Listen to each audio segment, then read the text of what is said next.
সমবেত মুসল্লিবৃন্দ, তাওহীদের পথই হলো আমাদের প্রিয় নবী মুহাম্মদ সাল্লাল্লাহু আলাইহি ওয়াসাল্লামের পথ।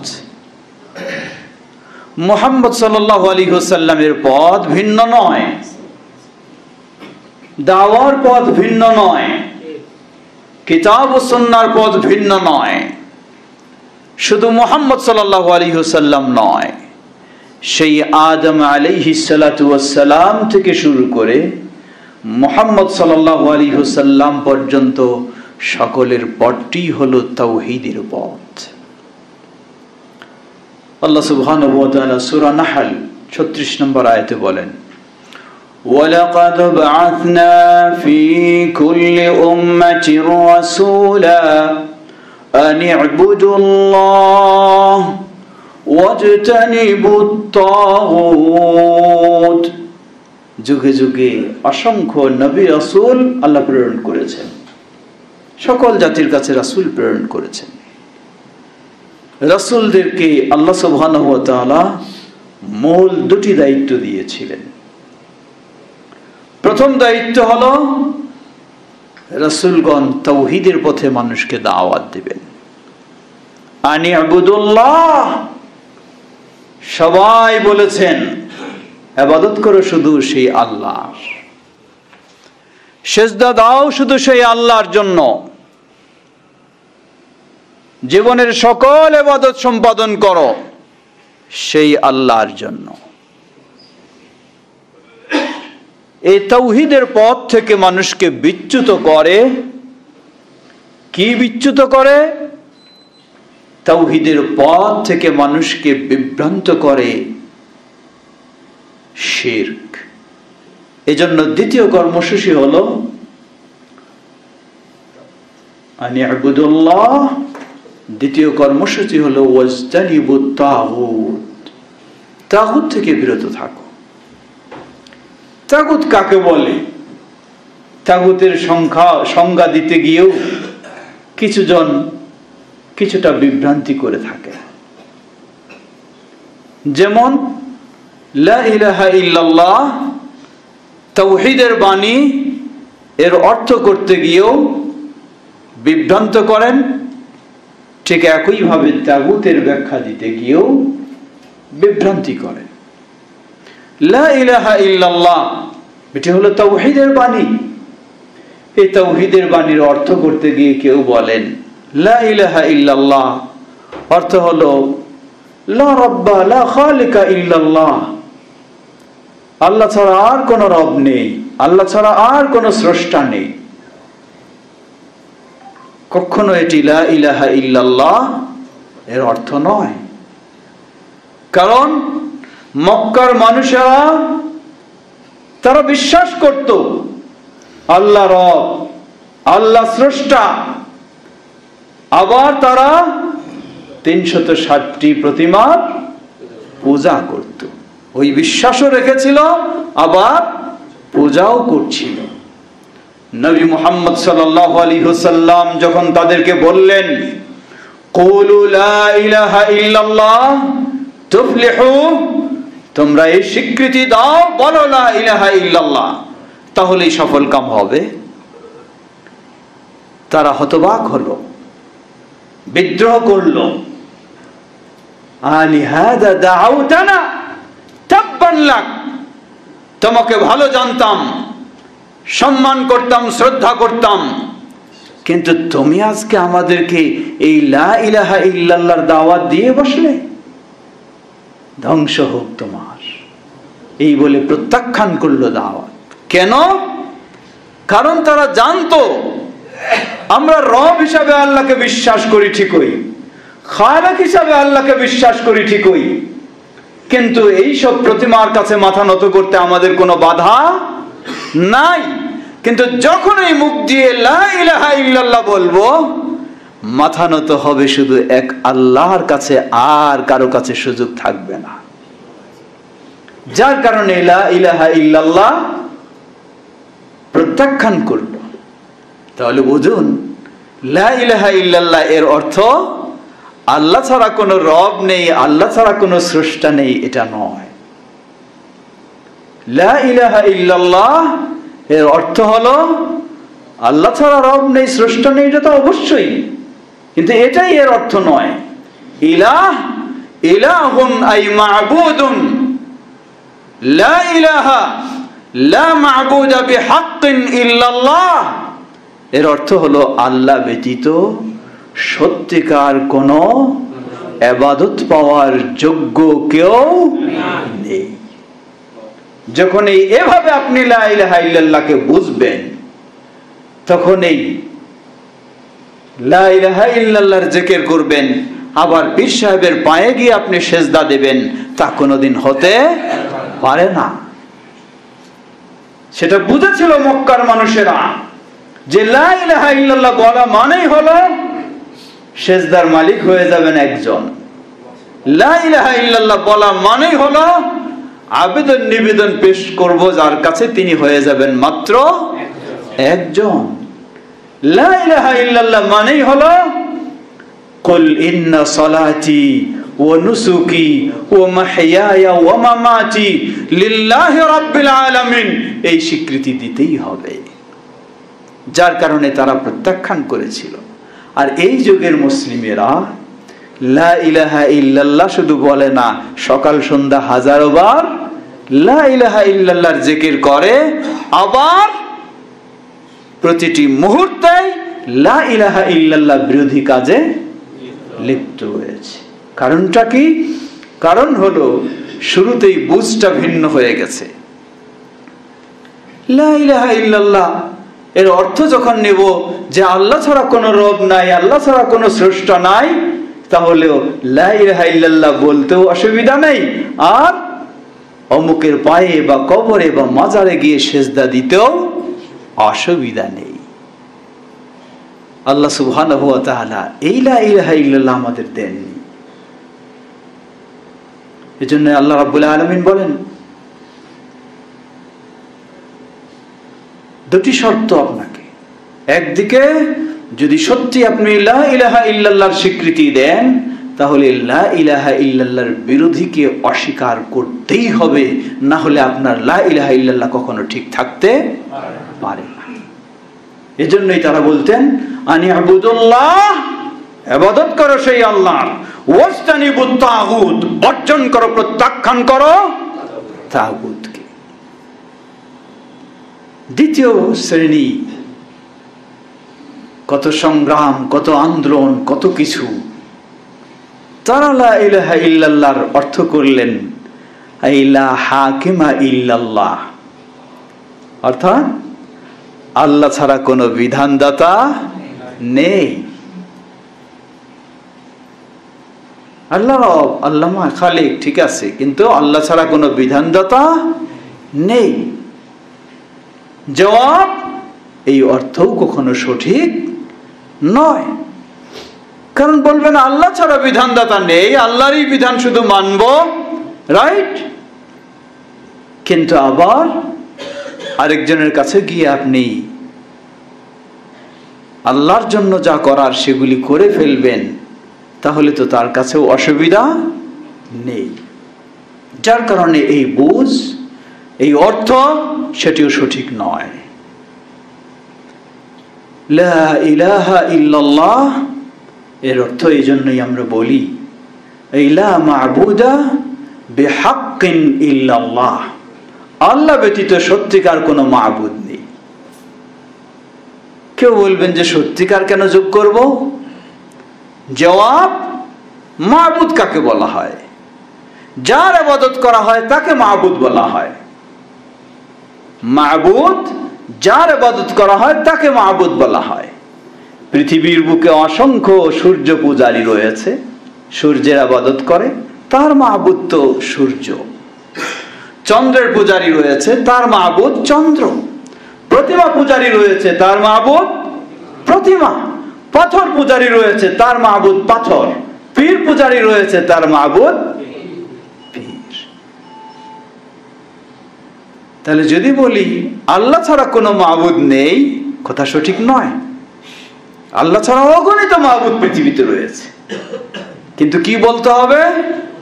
এই সব মা'বুদ হলো মিথ্যা, সত্য মাবুদ এক আল্লাহ সুবহানাহু ওয়া তাআলা। এটাও আল্লাহ রাব্বুল আলামিন কোরআনুল কারীমে স্পষ্ট করে দিয়েছেন। ইলাহুল হক হুয়াল্লাহ সুবহানাহু ওয়া তাআলা। হক মাবুদ হলেন একমাত্র আল্লাহ, আর আল্লাহ ব্যতীত সব মাবুদ হলেন বাতিল, সব হলো বাতিল। সুতরাং আজকে লা ইলাহা ইল্লাল্লাহ সকল নবী রাসূলগণ এই লা ইলাহা ইল্লাল্লাহর দাওয়াত দিয়েছেন, আনি আবুদুল্লাহ। আল্লাহ সুবহানাহু ওয়া তাআলা প্রতিটি নবীর বিস্তারিত আলোচনা করেছেন। হুদ আলাইহিস সালাম, শুআইব আলাইহিস সালাম, সালেহ আলাইহিস সালাম, নূহ আলাইহিস সালাম, লূত আলাইহিস সালাম, সবাই আপন কওমকে বলেছেন কি, ইয়া কওমি ইবুদুল্লাহ মা লাকুম মিন ইলাহিন গায়রুহু। হে আমার জাতি, তোমরা ইবাদত করো একমাত্র আল্লাহর। মা লাকুম মিন ইলাহিন মিন গায়রি, আল্লাহ ব্যতীত তোমাদের তো কোনোই মাবুদ নেই, কোনো ইলাহ নেই। প্রিয় ভাইরা আমার, যে বিষয় বলতে চাচ্ছিলাম, এক হলো লা ইলাহা ইল্লাল্লাহ বোঝা, এবং এটি হলো তাওহীদের বাণী। সেই আলোকে তাওহীদের স্বীকৃতি দেওয়া, তাওহীদ মেনে নেওয়া, তাওহীদের আলোকে জীবনটাকে গড়া। দ্বিতীয় হলো ওয়াজতানিবুত তাগুত ফামান ইয়াকফুরু বিত-তাগুত ওয়া ইউমিন বিল্লাহ ফাকাদ ইসতামসাকা বিল উরওয়াতিল উযকা ফামান ইয়াকফুরু বিত-তাগুত, যে তাগুতকে অস্বীকার করবে, ওয়া ইউমিন বিল্লাহ, আপনি বলবেন যে আগে ঈমানটা আনেনি, তাগুতটা পরে অস্বীকার করব না। ফামান ইয়াকফুরু বিত-তাগুত, আগে তাগুতকে অস্বীকার করবেন, তারপর আপনি আল্লাহর প্রতি ফ্রেশ অন্তরে ঈমান আনবেন। নবী সাল্লাল্লাহু আলাইহি ওয়াসাল্লামকে জিজ্ঞাসা করলেন সাহাবী আবু হুরায়রা রাদিয়াল্লাহু তাআলা আনহু, মান আসআদুন নাস বিশাফাআতিকা ইয়াউমাল কিয়ামাতি ইয়া রাসূলুল্লাহ। হে আল্লাহর রাসূল সাল্লাল্লাহু আলাইহি ওয়াসাল্লাম, কিয়ামতের কঠিন বিভীষিকাময় দিনে আপনার শাফাআত ছাড়া তো কোনো মুক্তির সুযোগ নেই। সুতরাং কোন ব্যক্তি কিয়ামতের কঠিন বিভীষিকাময় দিনে আপনার শাফাআতে ধন্য হবে, সৌভাগ্যবান হবে, একটু বলে দিন। রাসূল সাল্লাল্লাহু আলাইহি ওয়াসাল্লাম বললেন, হে আবু হুরায়রা, আমার ধারণা ছিল তুমি হয়তো এই বিষয়ে সর্বপ্রথম আমাকে জিজ্ঞাসা করবে, কারণ তোমার মাঝে আমি সবচেয়ে বেশি আগ্রহ উৎসাহ দেখি হাদিস সংগ্রহের। অতঃপর বললেন, জেনে রাখো, আসআদুন নাসি বিশাফাআতি ইয়াউমাল কিয়ামাহ মান ক্বালা লা ইলাহা ইল্লাল্লাহ খালিসাম মিন কলবিহি। যে ব্যক্তি লা ইলাহা ইল্লাল্লাহ বলে খালিসাম মিন কলবি, অন্তরটাকে পরিষ্কার করে, অন্য কোনো স্থান নেই, একমাত্র শুধু লা ইলাহা ইল্লাল্লাহ। আপনি বলবেন এটাও চলুক এটাও চলুক, তা হতে পারে না। আজকে আমরা ইসলামী রাষ্ট্রের স্বপ্ন অনেকে দেখি, অবশ্যই আপনাকে ইসলামী রাষ্ট্রের স্বপ্ন দেখতে হবে, কিন্তু গজামিল ইসলামী রাষ্ট্রের স্বপ্ন দেখলে কোনোদিনই মুক্তি নেই আপনার। কয় গজামিল কি? নবী মুহাম্মদ সাল্লাল্লাহু আলাইহি ওয়াসাল্লাম তিনি নিয়ে এসেছেন ইসলাম পরিপূর্ণ একটি জীবন ব্যবস্থা। সেই পরিপূর্ণ জীবন ব্যবস্থাতে ব্যক্তিগত রয়েছে, পারিবারিক রয়েছে, সামাজিক রয়েছে, রাষ্ট্রীয় অবশ্যই রয়েছে। সেটা চিন্তা থাকতে হবে আপনার, কিন্তু এমন নয় যে মানুষ ঠিক হোক আর না হোক, তাওহীদ বুঝুক আর না বুঝুক, শিরক থেকে মুক্ত হোক আর না হোক, সবাই মিলে একটা রাষ্ট্র বানায়নি। কে কবর পূজা করে অসুবিধা নাই তারটা করতে থাকুক, কে মাজার পূজা করে অসুবিধা নাই করতে থাকুক, কে কোন চিন্তা থাকে থাকুক, একটা খালি ইসলামী রাষ্ট্র দাঁড় করে নেই। কিয়ামত পর্যন্ত এই ধরনের গজামিলের ইসলামী রাষ্ট্র দিয়ে আপনি দ্বীন কায়েম করতে পারবেন না, কখনো নয়। দ্বীন কায়েম করেছেন নবী মুহাম্মদ সাল্লাল্লাহু আলাইহি ওয়াসাল্লাম। দ্বীন কায়েমের নির্দেশ পেয়েছেন নূহ আলাইহিস সালাম, ইব্রাহিম আলাইহিস সালাম, মূসা আলাইহিস সালাম, ঈসা আলাইহিস সালাম, মুহাম্মদ সাল্লাল্লাহু আলাইহি ওয়াসাল্লাম। কিন্তু কেউ তো এই গজামিলের দিন কায়েম করেননি। তাহলে দিন কায়েম বলতে কি? এজন্য মনে রাখবেন, দিন কায়েম এর আসল হলো তাওহীদ কায়েম। তাওহীদ কায়েম। যেমন উদাহরণ, ছোট্ট একটি উদাহরণ দিই। সালাত কায়েমের ইসলাম নির্দেশ দিয়েছে, এটাও অপব্যাখ্যা করা হয়। ইসলাম নির্দেশ দিয়েছে সালাত কায়েমের। সালাত কায়েমের ব্যাখ্যা কি বলা হয়? সমাজের সর্বস্তরের মানুষ যখন সালাত আদায় করবে তখন নাকি সালাত কায়েম হবে। কে বলল আপনাকে এই ব্যাখ্যা? এটি আপনার মন গড়া ব্যাখ্যা। সমাজের সর্বস্তরের মানুষ যদি সূরা ফাতিহা সালাত আদায় করে, হইল সালাত।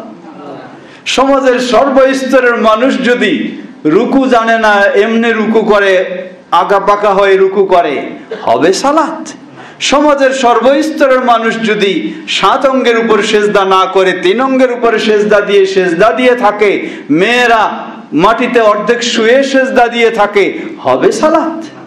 তাহলে সমাজে যদি ধরে নেন 5000 মানুষ বসবাস করে, আর 5000এই যদি সালাত আদায় করে, কিন্তু সূরা ফাতিহা নেই, নেই রুকু, নেই সেজদা, নেই হুকুম আহকাম, নেই রুকুন আরকান, তাহলে সালাত কায়েম হয়েছে না খেলতামাশা কায়েম হয়েছে? ভাবতে হবে। এই ধরনের ভুল ব্যাখ্যা দিয়ে বোঝানো হয় সবাই সালাত আদায় করলে যেমন সালাত কায়েম হয়, গোটা দেশটা ইসলামী যখন হয়ে গেল তখন এর নাম হলো ইসলাম কায়েম। না, সালাতের যেমন মৌলিক বিষয়গুলি না হলে সালাত কায়েম হবে না, ঠিক তেমনি ভাবে ইসলামী দেশের মৌলিক বিষয়গুলি না থাকলে কখনো ইসলাম কায়েম হবে না। সালাতের মৌলিক কি? ছোট্ট একটি উদাহরণ দিই। খুব সুন্দর সহিহ হাদিসের আলোকে আপনি সালাত জানলেন, শিখলেন, আদায় করলেন, কিন্তু সালাতের যে একটি গুরুত্বপূর্ণ শর্ত, তা হলো ওযু থাকতে হবে। ওযু নাই। আধা ঘন্টা ধরে যদি 2 রাকাত সালাত আদায় করেন ধীর স্থিরে, সুন্দর রুকু, সুন্দর সেজদা, কিন্তু ওযু নাই, খুব সুন্দরই তো হয়ে যাবে, কশ্চিন কালেও নয়।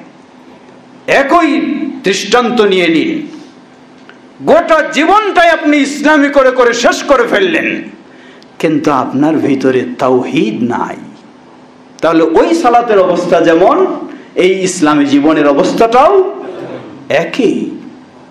সুতরাং আল্লাহ সুবহানাহু ওয়া তাআলা সেই প্রসিদ্ধ 5 জন রাসূল, নূহ আলাইহিস সালাম, ইব্রাহিম আলাইহিস সালাম, মুসা আলাইহিস সালাম, ঈসা আলাইহিস সালাম, মুহাম্মদ সাল্লাল্লাহু আলাইহি সাল্লামকে নির্দেশ দিলেন, আন আকিমুদ্দিন, দিন কায়েম করো। কোন দিন কায়েম করো? আজকে ইসলামী রাষ্ট্র পাওয়া যায় পৃথিবীতে, কিন্তু সেই ইসলামী রাষ্ট্রের মানুষেরা আপনার কোরআনও মানে না, হাদিস তো মানেই না, সাহাবায়ে কেরামদেরকে তো কাফের বলে ফতোয়া দিয়েই রেখেছে। মুহাম্মদ সাল্লাল্লাহু আলাইহি সাল্লামের বিষয়ে তো উগ্রপন্থী তারা বলে থাকে যে জিবরাইল আলাইহিস সালাম ভুল করে তাকে নবুয়ত দিয়ে ফেলেছে। আবার সাইনবোর্ড হলো কিসের? ইসলামী রাষ্ট্র। এটি শুধু বোঝার জন্য বলছি, মনে রাখবেন অবশ্যই ইসলামী রাষ্ট্রের প্রয়োজন, কিন্তু গজামিল দিয়ে ইসলামী রাষ্ট্র দিয়ে কখনো ইসলাম হবে না। আল্লাহ আমাদের বিষয়টি সঠিক বোঝার তৌফিক দান করুন।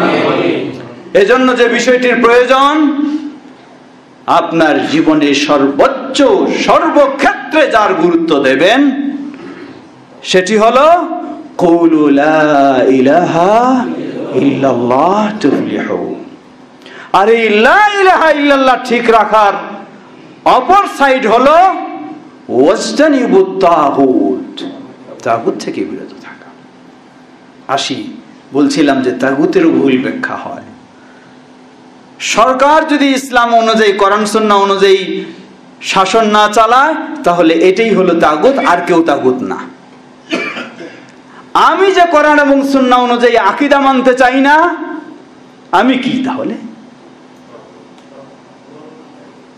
কথাটি মনে রাখবেন। আল্লাহ সুবহানাহু ওয়া তাআলা তিন ভাবে বলেছেন, মান লাম ইয়াহকুম বিমা আনজালাল্লাহ ফাউলাইকা হুমুল কাফিরুন বললেন, ফাউলাইকা হুমুল ফাসিকুন বললেন, ফাউলাইকা হুমুয যালিমুন বললেন। কাকে কাফের বললেন? মান লাম ইয়াহকুম বিমা আনজালাল্লাহ, যে আল্লাহর ফয়সালা অনুযায়ী, আল্লাহর নাজিল করা বিধান অনুযায়ী ফয়সালা করবে না, সে কাফের। আচ্ছা বলুন তো, যে আল্লাহর বিধান অনুযায়ী ফয়সালা করবে না সে যদি কাফের হয়, আর যে আল্লাহর বিধান অনুযায়ী আকীদা গ্রহণ করবে না সে কিভাবে মুসলিম হতে পারে? আল্লাহর বিধান অনুযায়ী যে আকীদা নেবে না সে কিভাবে মুসলিম হতে পারে? বললেন যে আল্লাহর বিধান অনুযায়ী আকীদা আবার কেমনে না হয়? জবাব, সমাজে খোঁজ নিয়ে দেখুন, 1300 বছর আগে ইমাম আবু হানিফা রাহিমাহুল্লাহ এটাকে কুফরি আকীদা বলে ফতোয়া দিয়েছেন। যে ব্যক্তি বিশ্বাস করে যে আল্লাহ সুবহানাহু ওয়া তাআলা সপ্ত আসমানের ঊর্ধ্বে, আরশের উপরে নেই, সর্বত্র রয়েছেন, এই বিশ্বাস করে 1300 বছর পূর্বে ইমাম আবু হানিফা রাহিমাহুল্লাহ তার এই আকীদাকে কুফরি আকীদা বলে ফতোয়া দিয়েছেন। তাহলে আজকে ওই কোরআন সুন্নাহর বিধান অনুযায়ী যিনি ফয়সালা দেবেন না তিনি যেমন কাফের, আর কোরআন সুন্নাহর বিধান অনুযায়ী যিনি আকীদা নেবেন না তিনি কিভাবে মুসলিম হতে পারেন? তিনিও তো কাফের। ওই ব্যক্তি কোরআন সুন্নাহ বাদ দিয়ে অন্য অনুসরণ করলে যেমন কাফের হয়, আকীদার ক্ষেত্রে আমি কোরআন সুন্নাহ বাদ দিয়ে অন্য অনুসরণ করলে আমিও তো কাফের। কোথায় আমি মুসলিম? সুতরাং মনে রাখবেন, আমাদের একটি প্রবণতা রয়েছে, সেটি হলো শুধু অন্যের ভুল খুঁজতে চাই, নিজের ভুল দেখতে চাই না। আমাকে আগে নিজের ভুল দেখতে হবে। ইসলাম আগে দাওয়াত দিতে বলেনি, ইসলাম বলেছে আগে আমি মানব, তারপরে আমার দায়িত্ব হলো অন্যের কাছে পৌঁছে দেওয়া। আমার মানার চিন্তা নাই, আর শুধু অন্যের বিষয়টা নিয়ে বেশি চিন্তা করি। সুতরাং তাগুত কুল্লু মা উবিদা মিন দুনিল্লাহ ফাহুয়া মিনাত তাগুত। আল্লাহকে বাদ দিয়ে যারই আনুগত্য করা হয়, আল্লাহকে বাদ দিয়ে যারই ইবাদত করা হয়, আল্লাহকে বাদ দিয়ে যারই মাথা নত করা হয়, সব হলো তাগুতের অন্তর্ভুক্ত। এজন্য ইমাম ইবনুল কাইয়িম রাহিমাহুল্লাহ বলেন, আত-তাওয়াগীতু কাসীরাতুন ওয়া রুআসাউহা খামসাতুন। তাগুত অনেক, কিন্তু মাথা হলো 5টা, মূল জিনিস 5টা। কি 5টা? প্রথম তাগুত হলো ইবলিস। ইবলিস হলো 1 নম্বর তাগুত। জীবনের সর্বক্ষেত্রে আপনাকে ইসলাম থেকে, তাওহীদ থেকে, ঈমান থেকে সরানোর বড় সংগ্রামী হলো ইবলিস। ইবলিস হলো 1 নম্বর তাগুত। দ্বিতীয়, মান দা'আন নাসা লিইবাদাতিহি, যে মানুষকে আহ্বান জানায় তার ইবাদত করার জন্য, সে তাগুত। কে মানুষকে আহ্বান জানায় তার ইবাদত করার জন্য? বলে ফেলবেন, মানুষকে আবার কোনোদিন তার ইবাদত করার জন্য আহ্বান জানায় নাকি? জবাব, সেই সমাজেই তো আপনারা মানুষ হয়েছেন, বলার অপেক্ষা রাখে না। ইবাদত কি ওইটাই বুঝতে হবে। ইবাদত না বোঝার কারণেও অনেক সময় এটা বুঝতে পারি না। যারা আজকে দুনিয়া শুধু নয়, আপনারা আখিরাতে জান্নাতে নেওয়ার জন্য ডিক্লারেশন দিচ্ছেন, তারাই যখন আপনার সেজদা পাওয়ার জন্য বসে আছেন, সে কি আপনাকে তার ইবাদতের জন্য দাওয়াত দিচ্ছে না? এই সব হলো তাগুত, সব হলো তাগুত। ওয়ামান উবিদা মিন দুনিল্লাহ ওয়া হুয়া রাদিন, যে তার ইবাদতের জন্য দাওয়াত দেয় না কিন্তু তার ইবাদত করা হয় আর সে এটাতে সন্তুষ্ট থাকে। সন্তুষ্ট থাকে মানে কি? সন্তুষ্ট থাকার একটা সুন্দর ছোট্ট উদাহরণ শুনে নিন। আমাদের সমাজে সামাজিকভাবে আমাদের বহু অনুষ্ঠান হয়, বিয়ে শাদীর অনুষ্ঠান হয়, অলিমার অনুষ্ঠান হয়।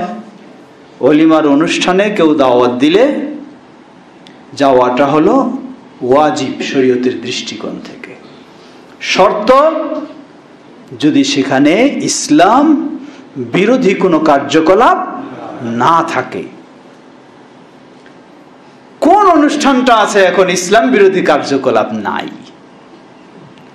বলা যেতে পারে 95% বেশি ইসলাম বিরোধী কার্যকলাপের বিয়ের অনুষ্ঠান, 95% বেশি।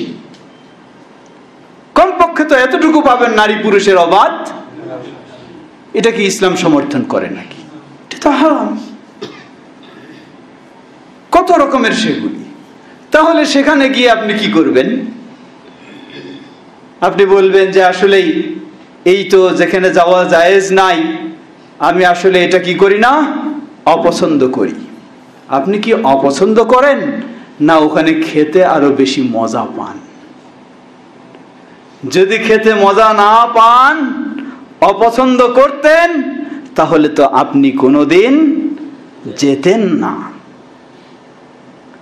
আপনি লক্ষ্য করেছেন সহিহুল বুখারীর হাদিস, নবী সাল্লাল্লাহু আলাইহি ওয়াসাল্লামকে তার মেয়ে ফাতেমা রাদিয়াল্লাহু আনহা দাওয়াত দিলেন বাসায়।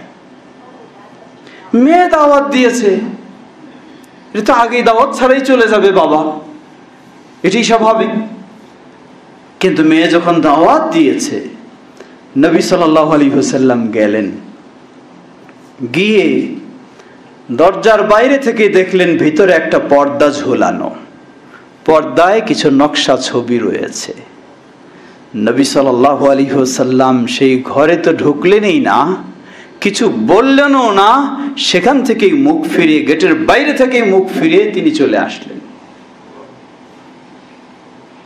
আমি হলে কি বলতাম, একটু ভুল করে ফেলেছে, মেয়ে মানুষ তো, হ্যাঁ।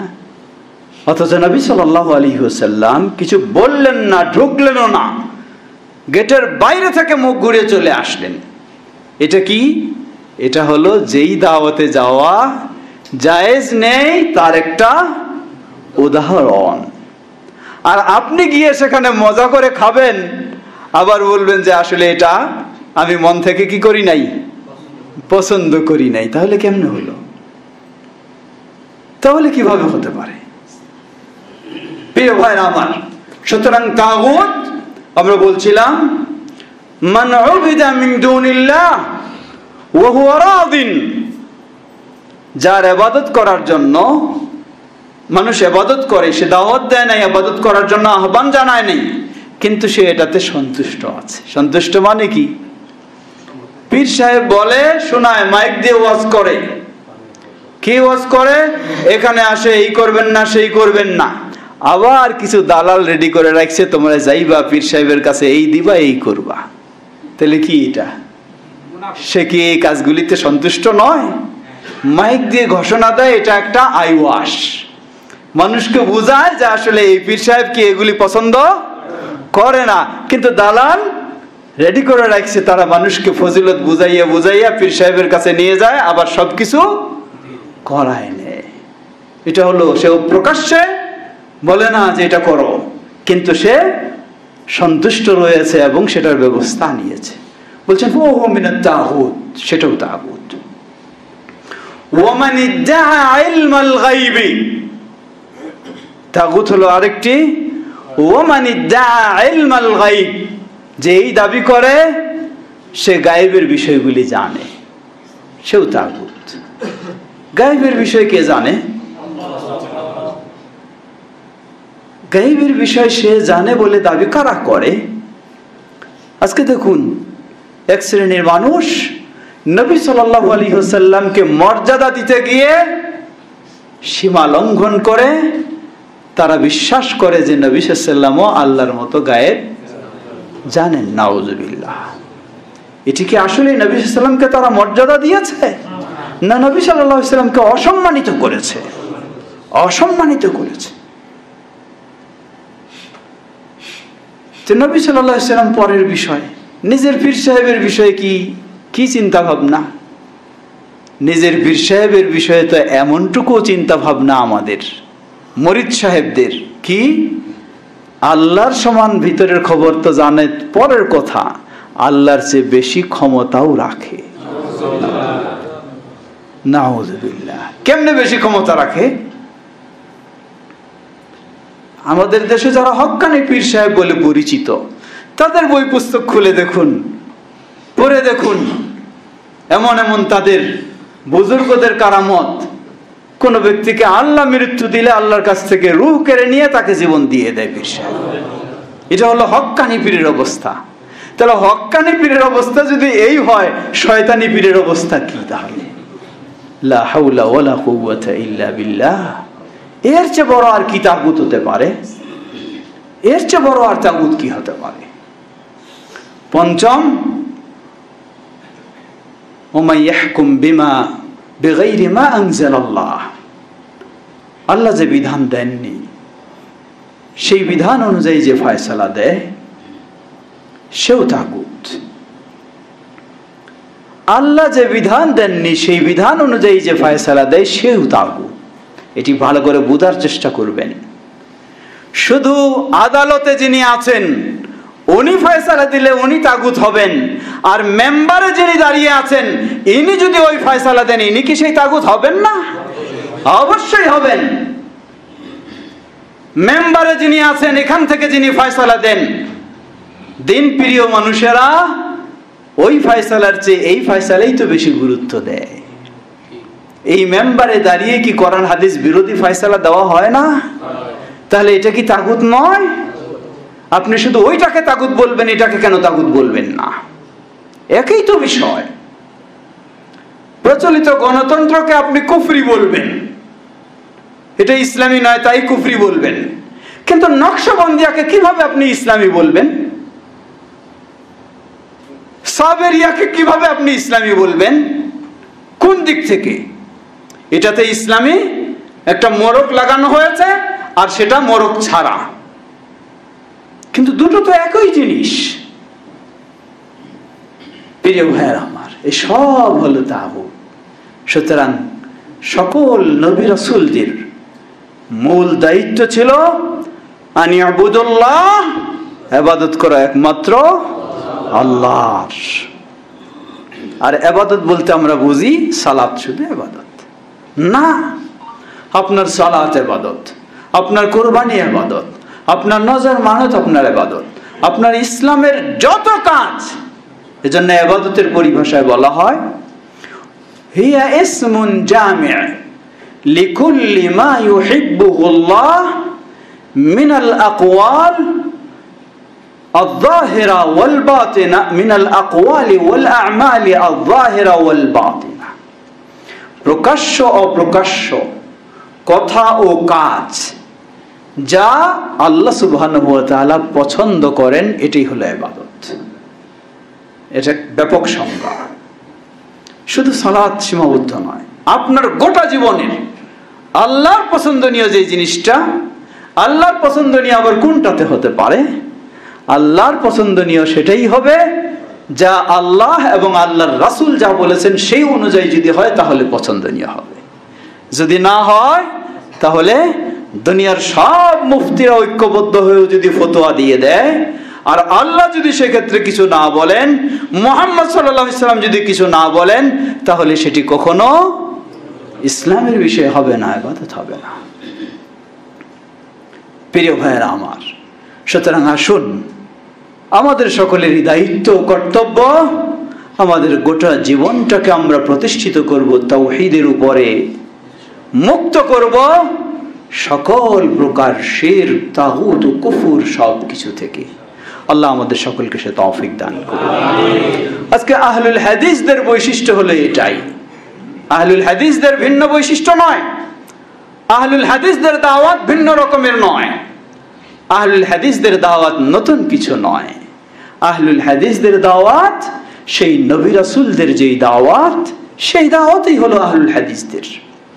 আল্লাহ আমাদের সকলকে সকলকে সে পথেই চলার এবং সে পথের উপরে অটল থাকার তৌফিক দান করুন। ওয়া আখিরু দাওয়ানা আলহামদুলিল্লাহি রাব্বিল আলামিন।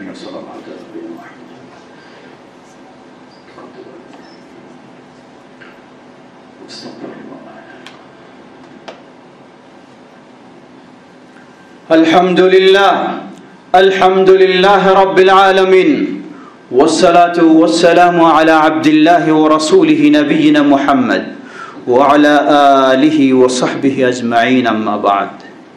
সমবেত মুসল্লিবৃন্দ, আসুন সকলে আমরা চেষ্টা করব কয়েকটি মৌলিক বিষয় খেয়াল রাখবেন।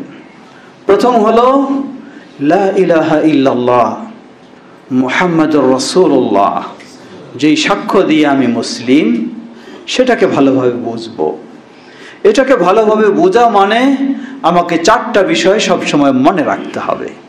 লা ইলাহা ইল্লাল্লাহ মানে হলো আমাকে তাওহীদের উপরে প্রতিষ্ঠিত হতে হবে, আমাকে সকল প্রকার শিরক থেকে মুক্ত হতে হবে। মুহাম্মাদুর রাসূলুল্লাহ এর অর্থই হলো আমাকে সুন্নাহর উপরে প্রতিষ্ঠিত হতে হবে, সকল প্রকার বিদআত থেকে আমাকে মুক্ত হতে হবে। কেউ হয়তো বলবেন, আপনারা খালি সুন্নাহ আর বিদআত নিয়ে সবসময় এই ধর্ম নিরপেক্ষতাবাদ বলুন আর ইত্যাদি বলুন, এইগুলি নিয়ে আপনাদের কোনো কথা নাই। জবাব, ধর্ম নিরপেক্ষতাবাদ তো সুন্নত নাকি? কি এটা? অবশ্যই হয়, শিরকের মধ্যে ফেলবেন না, বিদআতের মধ্যে ফেলবেন, এর বাইরে তো আর কিছু নয়। পৃথিবীর এমন কোনো জিনিস নাই, এই জিনিস এই চারটার মধ্যে এসে গেছে। হয় কোনোটা তাওহীদের বিষয়, তা মানতে হবে, অথবা শিরকের বিষয়, তা ছেড়তে হবে, অথবা সুন্নাহর বিষয়, তা আপনাকে মানতে হবে, অথবা বেদার বিষয়, তা আপনাকে ছাড়তে হবে। এই চারটার বাইরে পৃথিবীতে এমন কোনো জিনিস পাবেন না, কোনো কথা, কোনো কাজ এই চারটার বাইরে পাবেন না, এই চারটার বাইরে পাবেন না। এটার নামে ইসলাম। এর বাইরে যদি খুঁজতে যান, আপনার মুরব্বি কি বলবেন সেটাই যদি ইসলাম, আপনার লিডার কি বলবেন সেটাই যদি আপনার ইসলাম, আপনার আমির কি বলবেন সেটাই যদি আপনার ইসলাম, আপনার বুজুর্গ কি বলবেন সেটাই যদি আপনার ইসলাম, তাহলে জেনে নিন, ওয়ামান ইয়াবতাগি গায়রাল ইসলামি দীনা ফালান ইউকবালা মিনহু ওয়া হুয়া ফিল আখিরাতি মিনাল খাসিরিন। ওয়ামান ইয়াবতাগি গায়রাল ইসলামি দীনা, ইসলামের বাইরে যে ইসলামের নাম দিয়ে হোক, ইসলামের নাম ছাড়া হোক কিছু তালাশ করে, ফালান ইউকবালা মিন, গোটা দুনিয়ার মানুষ আপনার অনুসারী হয়ে যেতে পারে, আল্লাহ তবু কবুল করবেন না, তবু কবুল করবেন না।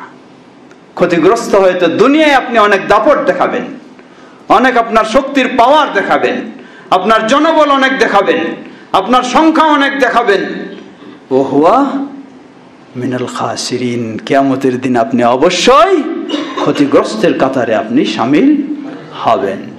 আসুন আমরা সেই ইসলাম, তাওহীদ ও সুন্নাহর ইসলামের উপর প্রতিষ্ঠিত হওয়ার চেষ্টা করি। আল্লাহ আমাদের তৌফিক দান করুন।